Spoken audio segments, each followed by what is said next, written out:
Hi, I'm Melissa Cobb. Come fly with AOPA. This week, we bring you the top 5 videos that we posted to our YouTube channel this year. So 2 of the videos are about possible changes that could be coming on the regulatory and legal fronts that could have good and bad impacts on the general aviation community. 2 are really awesome flights, and the last is a long-anticipated aircraft debut. AOPA keeps flying safe, accessible, and fun by protecting your freedom to fly. We are the most trusted one-stop resource for all things related to general aviation. Become an AOPA pilot today. On the regulatory front, the proposal to modernize special airworthiness certification, now that's known as MOSAIC, has captivated the pilot community since it was released this summer.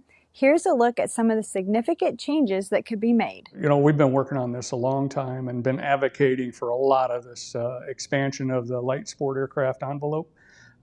These include controllable pitch propellers, retractable landing gear, airspeeds going up to 250 knots calibrated airspeed, and just a very wide-ranging envelope and performance expansion. Well, the comment period for MOSAIC is still open. The FAA actually extended the comment deadline to January 22nd of 2024.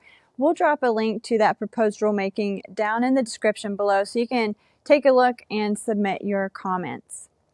Now, on the legal front, pilot and YouTube creator Trent Palmer has been battling the FAA for 3 years, and it stems over the regulation of minimum safe altitudes and one of the inspection passes that he was making when he was trying to determine whether he could land in a friend's backyard.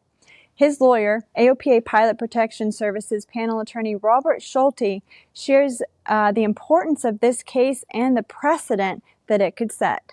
Well, the case raises a number of issues, at least in my mind, but to your specific question of precedents, right now, as I understand the ruling, and you mentioned this earlier, is that there's this mysterious 500 bubble that has to surround every aircraft.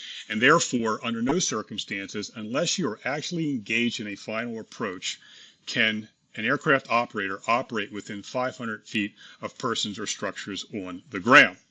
Now, why is that concerning? Well, that suggests that, for example, if several aircraft are attempting to land on a gravel bar, which under most circumstances is a fairly tight area, as a result of this ruling, once that first aircraft lands, the second pilot has a choice. He can either land or conduct an inspection pass to satisfy for him or herself whether or not the landing is advisable for that pilot and for that aircraft. But if they conduct that pass and that first aircraft is on the ground and that first person is on the ground, that is a violation. Theoretically, if someone were to do an inspection pass on a grass runway at an airport community, for example, Kentmore, Maryland, most of the houses that line that grass runway are within 60 feet of the runway itself. So if someone were to come there, unless they're actually landing at that point in time, if they do a pass to make sure there's no deer, obstructions, or anything else on the runway, that is a violation of 91-119 according to this ruling. I could create a number of other examples, but the fact of the matter is the FAA has sent, and the board has sent, a very confusing message to our community. And the message is, unless you're landing, actually engaged in what otherwise would be called a final approach, and you fly past something, you do a go-around, you are in violation. That's a problem. Trent's case can be polarizing for pilots, and no matter your thoughts on his actions or the case, it is something that we all need to be watching closely. It's something that AOPA is going to track closely because of the implications and precedent it could set and have an impact on all of us. Well, our top 5 wouldn't be complete without including some fun videos of what else but flying aircraft. Well, the MD500 helicopter has a special place in many pilots' hearts, including AOPA Vice President of Regulatory Affairs, Murray Hewling. So he used to fly them a long time ago. Well, we tagged along with Murray as he got the chance to go up for a demo flight in an MD500E. All right, so you can see the riverbed kind of comes across, a few trees are blocking it, and then it kind of turns straight out. Let's just pick a spot where it turns straight there. Off the nose, just slightly to the right, and we'll set up, do an approach down there and land. Go ahead, keep her slowing back. Red Route, where you heading? There you go, that's a good attitude there, slowing you back. We're going to be doing a back in. Okay, and then just kind of trim her back as you come back. That'll hold that attitude. For you as well, and we have you right now. We're about 53. There you go, right about there's a good attitude. It's slowing you down. The only other thing you gotta watch is we're coming down. As we get closer to the ground, that left pedal is gonna have to start coming in. Sometimes that'll surprise guys. You're probably having to trim it to the left a little bit now. There you go. Then just kind of relax with it. And just think about coming forward and down. Come forward and down. Whoa, there's that left pedal. There's that left pedal. That little booger that likes to slip in there. Now just kind of let her slowly come down. Just control the rate of descent. Just control her down until you feel her touch. Looking good. Looking real good. Just let her come down. Try to relax. He says, jokingly, right? All right. Very nice. Very nice. That's nerve-wracking. Well, it's only been a few years. Yeah, just a little bit. Yourself a little bit of a break, right? All right, let's take off, and we'll get some speed, and then we'll do a slow right turn out. There you go. You're already getting it back.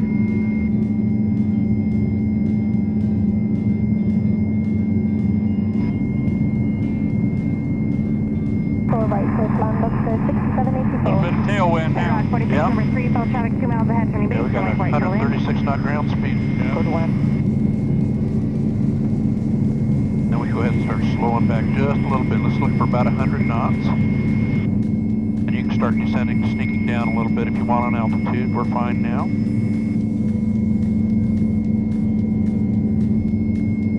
Okay, let's slow her back. There you go. There you go, right there, it's good. Puts us in a good position for when we're ready to take off. All right, well, welcome back to the 500 world. Yeah, that felt so fun. That was great. Well, there's really nothing quite like the grunt of a pilot getting back in a beloved aircraft. Well, this next aircraft brings the gee-whiz factor. It is the Blackfly electric vertical takeoff and landing aircraft. Blackfly owner Tim Lum actually keeps the eVTOL in his carport. He shares with us what it's like to own and fly this cutting-edge aircraft. Hi, I'm Tim Lum. I live in north central Washington State, and I have a Blackfly in my carport right now. I've been a flight paramedic for a lot of my career. I've flown paragliders and powered paragliders since the 90s, but never a certified pilot. You learn pretty much how to fly it the first day in like 30 minutes, all the normal stuff. But the next 2 days is about everything that can possibly go wrong, all the emergency procedures. You fly these patterns that are hard in the simulator, but you feel pretty bulletproof. The flight training is very, very thorough. Yeah. And for the first flight, I wasn't worried at all with anything. They delivered in June. They came up, it was in a 14-foot trailer, and we assembled it and flew it right away. And I probably had, I don't know, 15 so flights before they came to my property on the flat training grounds in California. Then I took off from my property for the first time. The initial thrust when you take off, I mean, nothing can prepare you for that. In a good way. I was just like smiling from ear to ear. Since I've gotten it, I like to fly early in the morning and late at night, right when the sun goes down. Those are the favorite flights.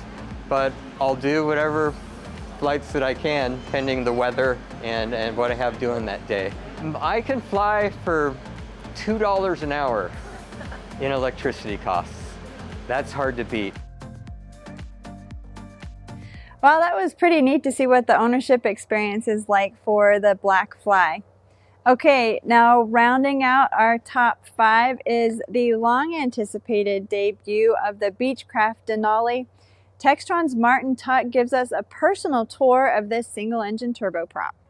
So of course this aircraft is new, a brand new clean sheet design, and one of the leading differentiators of course is the brand new GE aviation engine. It's called the Catalyst engine, 1300 shaft horsepower, and it's proving to be a good, stable platform on which to build the aircraft.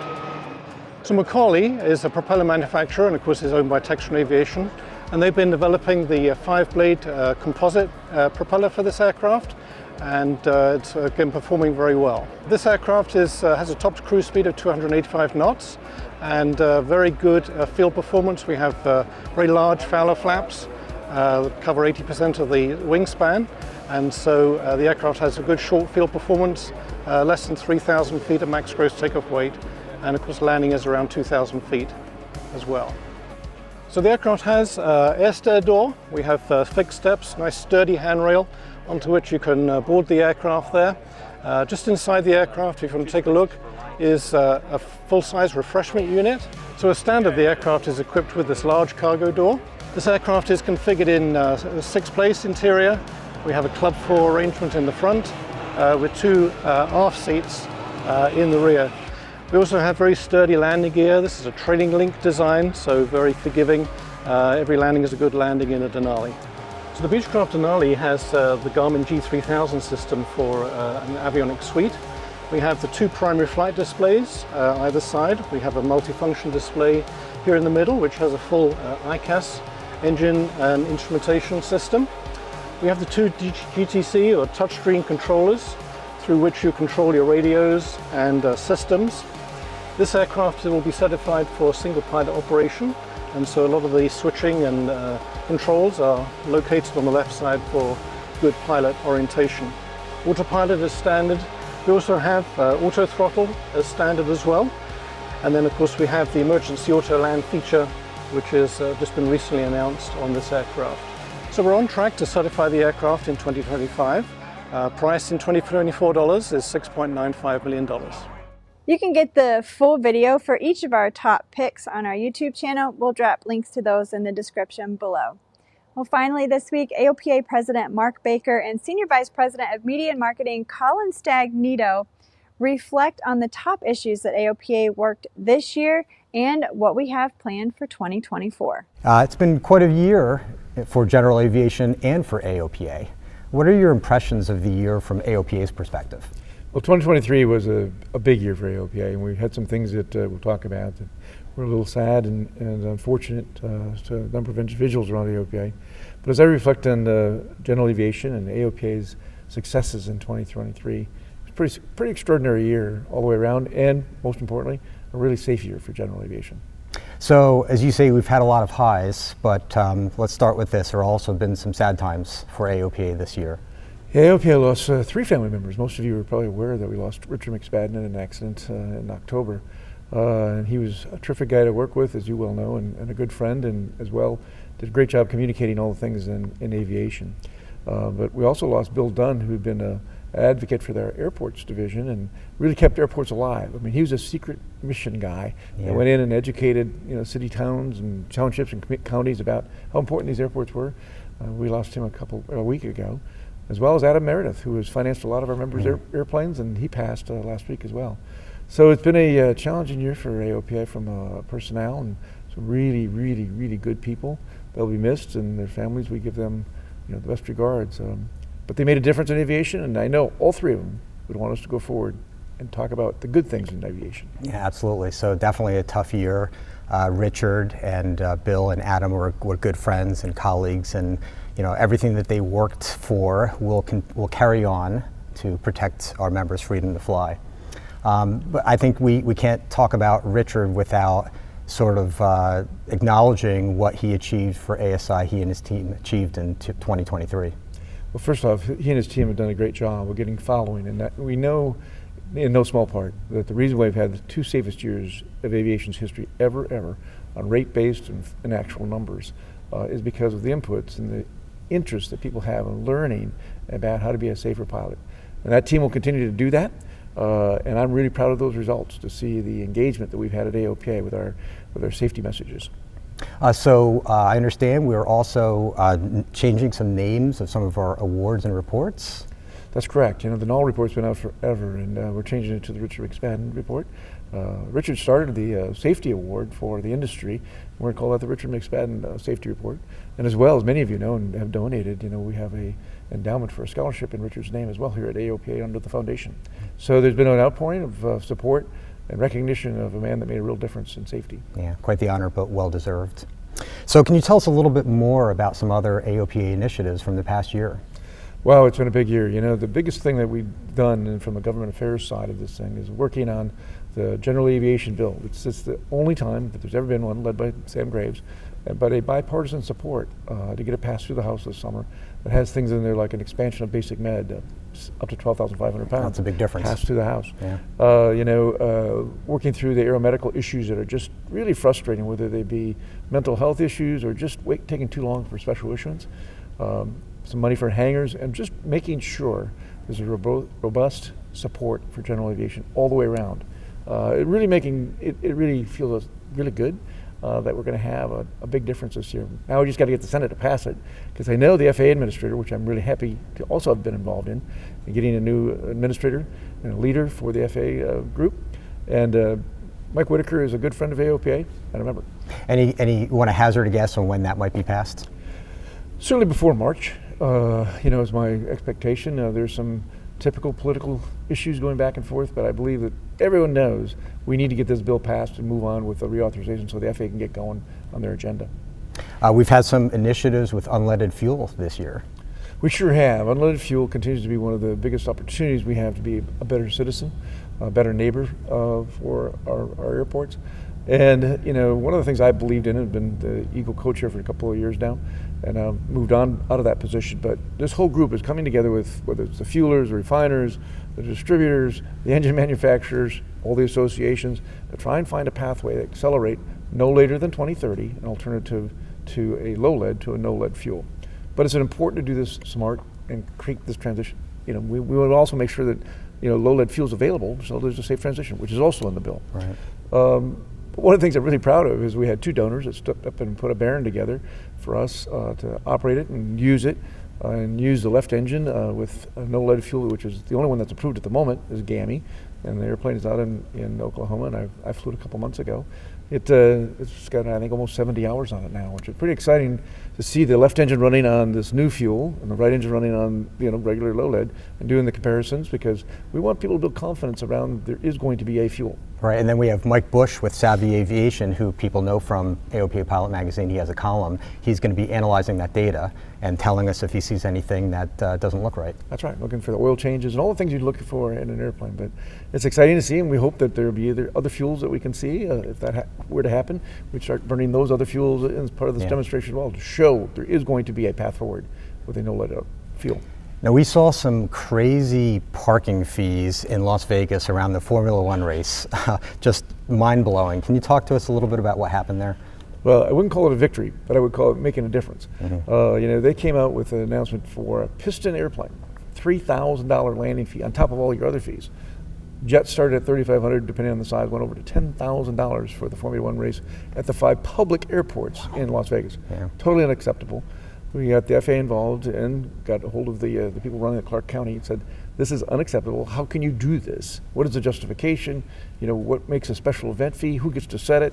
And they retracted for the piston side back to $750. Still not the right answer, but without AOPA, I'm sure that would have gone on. So we have a big job to do to protect it. We got a long way to go to make sure we have reasonable and fair access to public ports. It's one of the things, you know, I feel pretty strongly about. Fantastic. So for us to be able to advocate for pilots, we need a robust pilot population. Can you talk a little bit about what we've been working on toward that end?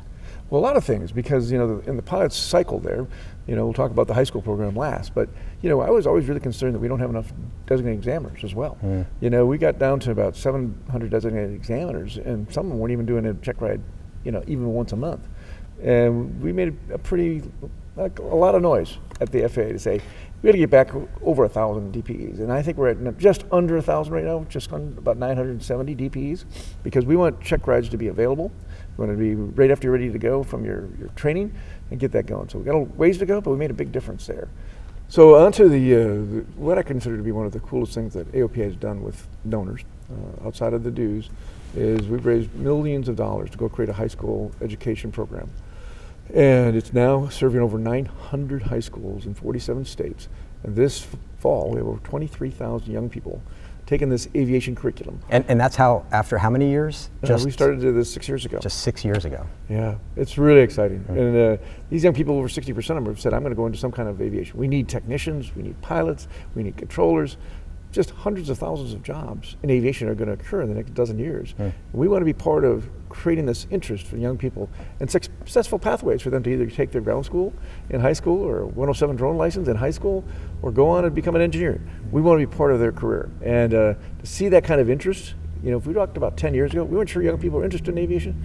I guarantee they are. Yeah, I wish I could have had that opportunity in high school, that's for sure. So 2024 is almost upon us. What are you looking forward to for next year? Well, 2024 is I always look forward to, you know, we got this winter time and most of us lay off flying a little bit, unless you're in Florida, Arizona, or California, Texas. But I look forward to the spring when, you know, people get out. We're going to be going to Buckeyes, our very first event. That's right. In February in Arizona. That's how I kind of think of kicking off the season. Then shortly thereafter it's Sun and Fun, and then we move into our flyover in DC, which I'm really excited about. You might know. It's a capstone moment for AOPA to be recognized, to have that kind of support from the government to say, let's celebrate GA. And then we'll go on to Oshkosh and celebrate there. We've got Triple Tree, and it's going to be an exciting year. We've got to do it safely, but we got a lot of things to get done at 24. Yeah, so with that GA flyover, we're going to have Tom Haynes and Miles O'Brien, who are going to be on a rooftop announcing the flyby, so cool. That'll be exciting. Okay, so one more topic. We've been working for 18 months on this airplane here behind us. What do you think about the 170? Well, the 170, I mean, as you know, I'm biased like you are to tail dragger Cessna airplanes. They're really good airplanes. And this was an interesting airplane, you know, developed in the 50s, well, developed in the late 40s.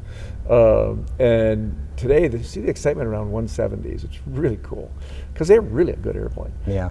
But you made it great. You and your team put this thing together over the last 18 months. And, you know, whoever gets to win this airplane, and we get to deliver this in a couple months, it's really going to have a special toy on their hands. It can go anywhere, do anything, and be really cool when you show up with that airplane. So I think it's one of those times that, you know, happens every year or two.